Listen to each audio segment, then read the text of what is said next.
اب اگر میں ان کی ذات گرامی پہ چلا گیا تو وقت نہیں ہے، دل تو بڑا کرتا ہے، لیکن وہ بات پھر جمعے کی بات ادھر ہی رہ جائے۔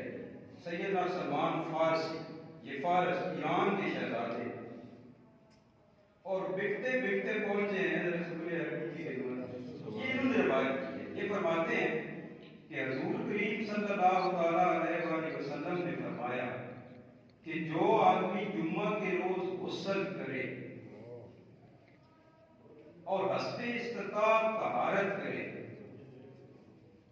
تیل لگائے اور خوشبو لگائے اور پھر اپنے گھر سے نماز جمعہ کے لیے نکلے، پھر نماز پڑھے جو اس پر فرض کی گئی ہے، پھر جب امام خطبہ دے، بڑی غور سے سننے والی بات ہے، یہ آقا کریم کی حدیث مبارکہ ہے، پھر جب امام خطبہ دے خاموش رہے۔ اس جمعہ سے دوسرے جمعہ تک کے گناہ بخش دیے جائیں۔ سبحان اللہ۔ یعنی وہ جو پچھلا جمعہ پڑا ہے نا، اس جمعے سے آج کے جمعے تک کے گناہ معاف کر دیے جائیں۔ اور اس حدیث کو امام بخاری نے اپنی صحیح بخاری شریف میں، ابن ماجہ میں اور مسند احمد میں روایت کی ہے۔ لیجیے احباب، اس سے کچھ باتیں اخذ ہوئی جو جمعے والے دن کرنی چاہیے۔ پہلے تو یہ ہے کہ غسل کرنا، غسل کرنا یہ جمعے کی سنت ہوگی۔ آقا کریم نے جو عمل فرمایا وہ ہمارے لیے سنت ہے۔ اب جمعہ کے لیے اگر کوئی صاحب بیمار ہیں یا کسی شرعی عذر کی وجہ سے وہ نہیں نہا سکتے، ان کا معاملہ اعادہ ہے۔ اس کے علاوہ ہر بندے کو جمعے کے دن غسل کرنا چاہیے۔ سبحان اللہ۔ پھر حسب استطاعت طہارت کرے۔ اب طہارت میں بہت ساری چیزیں آ جاتی ہیں، اسپیکر میں اس طرح کی باتیں کرنی مناسب ہی نہیں ہوتی۔ کوئی اس کے زیر ناف بال ہیں وہ اتار دیجیے، جس طرح سے بھی طہارت ہو سکے۔ پھر سر میں تیل لگائے، داڑھی ہے تو داڑھی میں تیل لگائے، یہ بھی ہو گئی آقا کریم کی سنت۔ اور خوشبو لگائے، لیکن یہ اہتمام ہو ہے جمعے کا۔ اللہ نے فرمایا کہ جب جمعے کے لیے اذان پڑھی جائے تو دوڑو۔ یہ دوڑنے سے مراد یہ ساری چیزیں ہیں۔ اب آپ نے یہ ساری چیزوں کا اہتمام کر کے پھر جمعے کی، اور پھر سب سے اہم بات جس پہ ہمارے نمازی سے مراد صرف ہماری مسجد کی نمازی نہیں، تمام امت مسلم کی مراد ہے۔ سبحان اللہ۔ کہ جب امام صاحب خطبہ دے رہے ہوتے ہیں تو مسجد میں چندہ اکٹھا ہو رہا ہوتا ہے، یا نمازی آپس میں غسل کر رہے ہوتے ہیں، بالکل بھی۔ آگے میں ایک اور حدیث آپ لوگوں کو سنانے لگوں۔ جب امام صاحب خطبہ دینے لگے تو پھر خاموشی۔ وہ ممبر پہ آ کے بیٹھ گئے ہیں، اذان ہو گئی ہے اور وہ ممبر پہ آ کے بیٹھ گئے ہیں، اب انہوں نے خطبہ دینا ہے تو بالکل خاموشی، اور خاموشی کے ساتھ خطبہ سننا ہے۔ اچھا، کچھ احباب پہلا خطبہ جب ختم ہوتا ہے تو ہاتھ اٹھا کے دعا کرتے ہیں۔ فقہا نے اس سے بھی منع فرمایا ہے، فقہا نے اس سے بھی منع فرمایا ہے کہ یہ نہیں کرنا۔ دعا آپ نے دل میں کرنی ہے، آپ کے ہونٹوں کی آواز نہیں آنی چاہیے، ورنہ یہ آقا کریم صلی اللہ تعالیٰ علیہ وآلہ وسلم کی اس سنت کی خلاف ورزی ہو جائے۔ اور آگے جو حدیث آ رہی ہے اس میں یہ حضور نے بالکل کلیئر کٹ فرما دیا کہ یہ کس طرح سے کرنا ہے۔ اچھا، یہ اس کے مطابق آپ نے کر لیا تو آپ کے ایک جمعہ سے دوسرے جمعہ تک کے جو گناہ تھے وہ اللہ کریم۔ سبحان اللہ۔ لیکن اس میں ایک اور حدیث کو ہم ملا لیتے ہیں، اس میں گناہ کبیرہ جو ہے نا وہ اللہ کریم معاف نہیں کرتا ہے۔ گناہ کبیرہ سے معافی کی صورت تب بھی ہے کہ کہ آپ سچے دل سے تائب ہوں، آئندہ وہ گناہ نہ کرنے کا ارادہ کریں اور پھر اللہ سے معافی مانگیں۔ اچھا، ایک دوسری حدیث شریف دیکھیے، اور یہ حدیث سیدنا ابو ہریرہ رضی اللہ تعالیٰ عنہ اس کے راوی ہیں، وہ فرماتے ہیں کہ آقا کریم صلی اللہ تعالیٰ علیہ وسلم نے جمعے کے روز کا ذکر کرتے ہوئے فرمایا کہ اس میں ایک ساتھ ایسی آتی ہے، ایک گھڑی جمعہ کی مبارک میں ایسی آتی ہے کہ جو بندہ مسلمان اسے پائے وہ کھڑا ہو کر نماز پڑھ رہا ہوگا تو اللہ سے جو چیز مانگے گا وہی عطا فرما دی جائے گی۔ سبحان اللہ۔ آقا کریم صلی اللہ تعالیٰ علیہ وسلم نے فرمایا کہ یہ وقت بہت مختصر ہے، بہت قلیل وقت ہے، یعنی یہ قلیل وقت ہے جس میں اللہ کریم سے جو بھی مانگا جائے گا تو اللہ کریم کو عطا فرمائے گا۔ اب اس کی تشریح کی ضرورت نہیں ہے کہ مسلمان کوئی ناجائز چیز تو نہیں مانگے گا نا، جی بالکل، اللہ کا فضل اور اللہ کا کرم ہی مانگے گا، انشاءاللہ ایمان پہ قلبے کی دعا ہی مانگے گا انشاءاللہ۔ اچھا، اب یہ جو اس میں آیا ہے کہ یہ مختصر وقت، تو پھر جو آقا کی محفل کے ان کی نظروں کی پرغربت تھی صحابہ کرام علیہ رضوان، اب وہ جب آپس میں بیٹھتے تھے نا تو پھر وہ پوچھا کرتے تھے کہ یہ جو میرے اور آپ کے آقا محمد صلی اللہ علیہ وسلم نے قلیل وقت فرمایا ہے تو یہ وقت کون سا ہے؟ تو اس کو بھی حدیث کریم نے کلیئر کر دیا۔ دیکھیے، حضرت ابو موسیٰ اشعری، ان کے بیٹے ابو بردہ، یہ تابعی صحابی کے بعد، یہ کہتے ہیں کہ مجھ سے حضرت عبداللہ رضی اللہ تعالیٰ عنہ ابن عمر رضی اللہ، حضرت عبداللہ ابن عمر، حضرت عمر خطاب رضی اللہ تعالیٰ عنہ کے بیٹے ہیں حضرت عبداللہ، انہوں نے پوچھا کہ تم نے اپنے والد سے جمعہ کی ساعت کے بارے میں حضور کریم صلی اللہ علیہ وسلم کی حدیث سنی کہ تمہارے والد گرامی حضرت ابو موسیٰ اشعری تمہیں ایسی بات بتا گئے ہیں کہ جو رسول کریم نے یہ حدیث فرمائی تھی؟ تو وہ کہتے ہیں، یعنی ابو بردہ کہتے ہیں کہ میں نے کہا کہ ہاں میں نے اپنے والد سے سنا، انہوں نے کہا کہ نبی کریم صلی اللہ تعالیٰ علیہ وسلم نے فرمایا وہ ساتھ، وہ گھڑی جب اللہ سے کچھ بھی طلب کرو تو وہ عطا فرمائے گا، وہ امام کے خطبہ میں بیٹھنے سے لے کر نماز پڑھی جانے تک، یعنی یہ ساتھ جب امام صاحب آگے ممبر پہ بیٹھ گئے یہاں سے لے کر نماز پڑھے جانے تک، اور اس حدیث کو مسلم شریف اور ابو داؤد شریف میں بیان۔ سبحان اللہ۔ اب دیکھ لیجئے کہ یہ جو وقت ہے، یعنی جب ہمارے علماء حضرات کہہ رہے ہوتے ہیں کہ بھائی خطبے کا وقت ہے، مہربانی کر کے خاموش رہیں، یہ اس کے پیچھے یہ چیزیں ہیں، اور اسی وجہ سے کہا گیا ہے۔ ویسے ہم جب اذان ہوتی ہے تو ہم اذان کے ہر لفظ کا جواب دیتے ہیں، ہر کلمے کا جواب دیتے ہیں، لیکن جب جمعہ کے لیے اذان کہی جاتی ہے تو اب اس کا جواب اپنے دل میں دینا ہے، دل میں آپ نے دینا ہے۔ کچھ احباب آقا کریم صلی اللہ علیہ وسلم کا نام فرد محبت سے چوم کے آنکھوں پہ لگاتے ہیں، فقہا نے اس دوسرے جمعے کی اذان کے لیے یہ بھی منع کرتے ہیں، یہ بھی منع فرمایا، وہ کہتے ہیں کہ نہیں، جب امام بیٹھ گئے خطبے کے لیے تو پھر سرکار نے جو فرمایا ہے اس پہ عمل کیجیے۔ سبحان اللہ۔ اب آپ تکبیر جب کہی جا رہی ہے پھر آپ لگا لیں، پہلے اذان پڑھی جا رہی ہے اس پہ لگا لیں، لیکن یہاں پہ سرکار کی حدیث پہ عمل اسی صورت میں ہوگا کہ آپ نے بالکل ساکت بیٹھے خاموش بیٹھے جائے انشاءاللہ۔ اچھا، ایک اور حدیث دیکھیے، حضرت ابو ہریرہ ہی اس کے بھی آگے آپ بیان فرماتے ہیں کہ نبی کریم صلی اللہ تعالیٰ علیہ وسلم فرمایا کرتے تھے کہ 5 نمازیں اور ایک جمعہ سے لے کر دوسرا جمعہ پڑھنا۔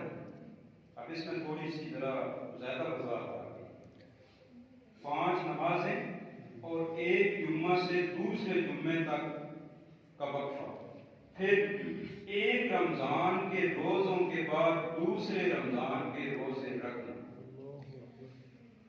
ان کے درمیان ہونے والے گناہوں کے لیے کفارہ بنتا ہے۔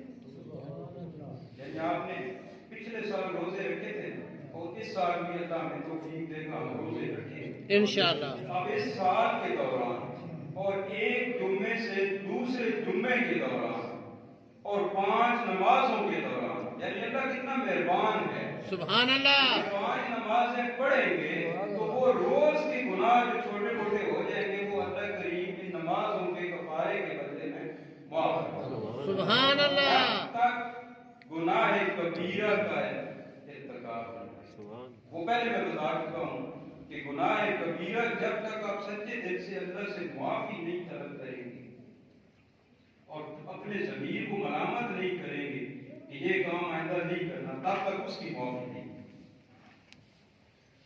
اچھا، ایک اور حدیث مبارکہ دیکھیے، حضرت ابو ہریرہ کی روایت ہے۔ کسی دن انشاءاللہ وقت ہوا نا تو میں ان کی یہ سنیت جو ابو ہریرہ ہے اس پہ بھی آپ کو بتاؤں گا کہ یہ ابو ہریرہ کیوں ہے سنیت۔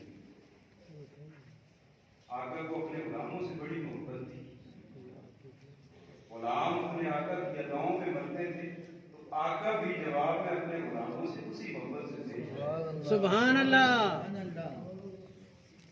حضرت ابو ہریرہ فرماتے ہیں کہ آقا کریم صلی اللہ علیہ وسلم نے فرمایا جس شخص نے اچھی طرح وضو کیا، اچھے طریقے سے وضو کیا، وضو کرتے ہوئے کوئی نواقص سے وضو باقی نہیں چھوڑے، یہ نہیں کیا کہ بعض اوقات خشک رہ گیا یا پاؤں کی انگلیوں کے اندر پانی نہیں گیا یا مسح ٹھیک سے نہیں کیا، صحیح طریقے سے وضو کیا اور پھر جمعہ پڑھنے آیا اور خاموشی کے ساتھ غور سے خطبہ سنا، اس کی اس جمعہ سے لے کر رشتہ جمعہ تک۔ اور اس حدیث شریف میں ایک بات اور بھی آ گئی، فرمایا کہ اور 3 دن زائد کے گناہ معاف کر دیے جائیں، یعنی آپ جمعے کے ساتھ 3 دن اور پچھلے بھی شامل ہو، جمعرات بھی آ گئی، بدھ بھی آ گئے، منگل بھی آ گئے، سبحان اللہ۔ منگل سے لے کر اگلے جمعے تک یہ جو 10 دن بن گئے، تو اس میں اگر کسی نے کسی گناہ کا ارتکاب کر دیا تو اللہ کریم اس جمعے کے صدقے اس کو معاف۔ انشاءاللہ۔ اور ایک اور بات جو آپ نے فرمائی آقا کریم صلی اللہ علیہ وسلم نے اور سیدنا ابو ہریرہ نے بیان فرمائی، وہ یہ کہ جس نے کنکریاں چھوئیں، اب ہمارے تو یہ کارپیٹس ہیں نا اور فرش اچھے ہوتے ہیں، تو یہ اس دور کی بات ہے جب مسجد نبوی کا فرش کنکریوں سے بنا ہوا تھا، تو جس نے خطبے کے دوران کنکریاں چھوئیں تو اس نے لغت کام کیا۔ مطلب یہ ہے کہ خطبے کے دوران بولنا نہیں، کوئی اور کام نہیں کرنا ہے، بڑی توجہ کے ساتھ، بڑی اہتمام کے ساتھ سننا ہے۔ اب جمعے کی عظمت اور بزرگی آپ دیکھیے کہ آقا کریم صلی اللہ علیہ وسلم نے ہم غلاموں کے لیے اس کو کھول کھول کے بیان کر دیا۔ سیدنا مالک بن دینار رحمۃ اللہ تعالی علیہ، یہ بڑے مشہور تابعی ہیں اور علماء کہتے ہیں کہ یہ وہ پہلے تابعی ہیں جو بر صغیر میں تشریف لائے اور ان کا مزار انڈیا میں، بڑی شان ہے ان کے زمانے میں 2 مجوسی ہوا کرتے تھے جو بھائی تھے آپس میں۔ جمعے کی عظمت کی بات ہو رہی ہے، ایک کی عمر 37 سال تھی اور دوسرا اس سے 2 سال چھوٹا تھا، وہ 35 سال کا تھا۔ اب یہ مجوسی آگ کی پوجا کرتے ہیں، تو ایک دن جو چھوٹا بھائی ہے نا وہ بڑے بھائی سے کہنے لگا کہ بھائی ہم اتنے وقت سے اس آگ کی پوجا کر رہے ہیں، ذرا دیکھیں تو صحیح اس آگ سے ہمیں کیا ملا ہے، اس آگ نے ہمیں کیا دیا ہے۔ اس نے کہا دیکھ لیتے ہیں، آزما لیتے ہیں۔ تو چھوٹے بھائی نے بڑے سے کہا کہ ہم اس آگ میں اپنا ہاتھ ڈالتے ہیں اور دیکھتے ہیں کہ ہم نے جو اس کی پوجا کی ہے، اس کی پرستش کی ہے، کیا یہ ہمیں جلاتی ہے کہ نہیں جلاتی؟ تو بڑے بھائی نے کہا کہ ٹھیک ہے، تم اس میں ہاتھ ڈال کے دیکھ، اب آگ کا کام جلانا ہوتا ہے، یہ ٹھنڈی بنتی ہے تو حکم ربی سے۔ سبحان اللہ، یہ ابراہیم کے لیے تو گلزار بن سکتی ہے، سبحان اللہ، یوسیوں کے لیے یہ گلزار نہیں۔ اب جب انہوں نے ہاتھ ڈالا تو آگ کا کام جلانا اس نے جلا دیا۔ اب جب وہ ہاتھ جل گیا تو اس نے کہا کہ یہ کیا فائدہ ہوا کہ ہم نے 35 سال یا 37 سال اس کی پوجا کی تھی اور پھر بھی اس نے ہمیں جلا دیا۔ اس نے کہا میں آج کے بعد آگ کی پوجا نہیں کروں۔ بھائی تو بھی اس کو چھوڑ دے۔ بھائی نے کہا نہیں میں تو اباؤ اجداد یہی کرتے ہیں، میں تو یہی کروں۔ وہ بندہ جو چھوٹا بھائی تھا وہ حضرت مالک بن دینار کی محفل میں چلا گیا، واز فرمایا کرتے تھے۔ یہ عراق میں رہتے تھے، وہاں سے یہ ہندوستان میں کیرالا میں گئے۔ تو جب حضرت مالک کی دربار میں وہ پہنچا، حضرت مالک نے اس نے سارا ماجرا بتایا۔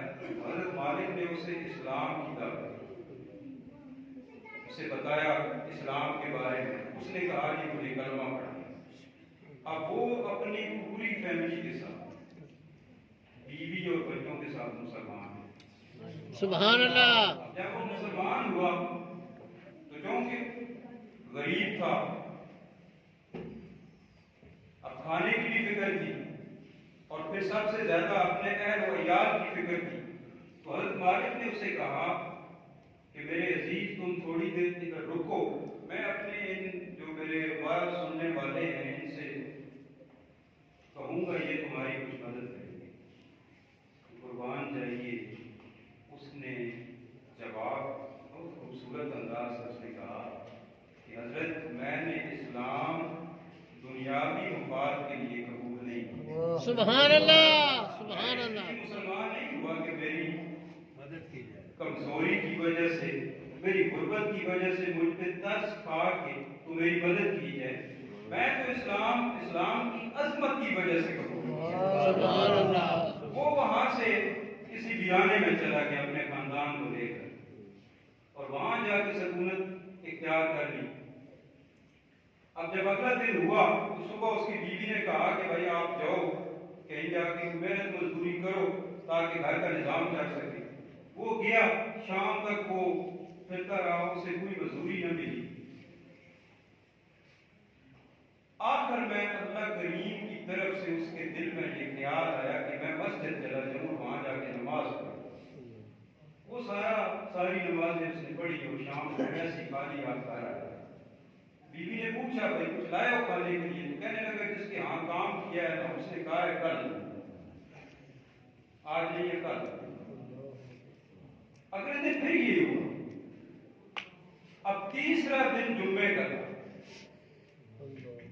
تیسرا دن جمعے کا تھا اور جمعے کو بھی اس کو کوئی کام کوئی مزدوری نہ ملی۔ لیکن جب جمعے کی اذان ہوئی نا، اللہ کے حکم پر لبیک کہتے ہوئے وہ جمعہ کو پڑھنے کے لیے مسجد چلے گئے۔ سبحان اللہ۔ جمعے کے 2 فرض پڑھنے کے بعد اس نے اللہ کی بارگاہ میں جمعے کے دن کی عظمت کی قسم اٹھا کر یہ دعا کی کہ یا اللہ تجھے تیری عظمت کا واسطہ اور اس دن کی عظمت کا واسطہ، میرے دل سے میرے اہل و عیال کے نفقے کا خیال نکال دے اور مجھے اتنا عنایت فرما دے کہ میں ان کی خدمت کر سکوں، کہیں ایسا نہ ہو کہ وہ بھوکے ہونے کی وجہ سے دوبارہ مجوسی ہو جائے۔